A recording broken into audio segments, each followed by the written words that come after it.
Good morning, everybody. It's Andrew from Fort Amherst, overlooking the Atlantic Ocean on the easternmost coast of all of North America in St. John's, Newfoundland. This morning I was out for my walk and I was thinking about water. There's a lot of water running. We've had a fair bit of rain, despite the snow you see in the background. It's been a very mild winter and there's a lot of water running in our streams. Several years ago, I escorted a tour group, a hiking group. Not a normal group. This was a customized itinerary. It was put together for a group of retired oil executives. A group that consisted of engineers, physicists, chemists, men and women of science. And on the first morning, we were hiking Green Gardens in Grosmorn National Park. When we were leaving, they marveled at the fact that I was only carrying a single bottle of water. They had jugs. And they said, how are you going to get through the day with just one bottle of water? And I said, well, I'm going to refill it as we go along. And they said, where will you refill it? And I said, well, there's lots of rivers and streams and brooks and ponds and gullies along the way.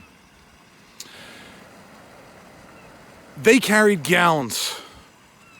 And for the next 14 days, despite the fact that I had explained to them how pure our water was, the fact that there's no agriculture in Newfoundland, that there's no manufacturing, that there's no industry, there's no pesticides, herbicides, insecticides, right? There's no effluent, there's no emissions.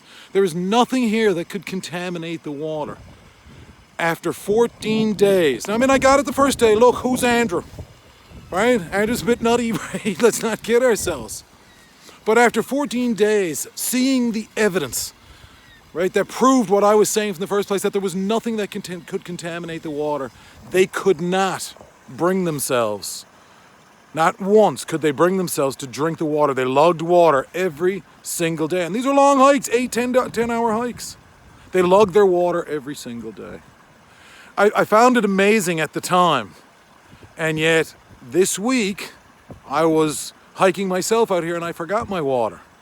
And with all of the talk and with all of the concern, and even though, look, I'm a man of knowledge, a man of science in my own right, a man who's lived here all his life, who's drank out of these brooks, I had to force myself. And when I say force myself, guys, I mean literally put my hand behind my head and force it down into the brook, which is exactly what I'm going to do now to prove a point.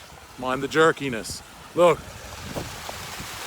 Most people would look at this water and they would say, really? Right? Watch this.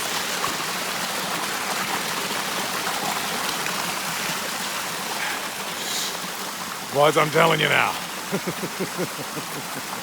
There's no need to put chemicals in our water to treat it for contaminants that don't exist in Newfoundland.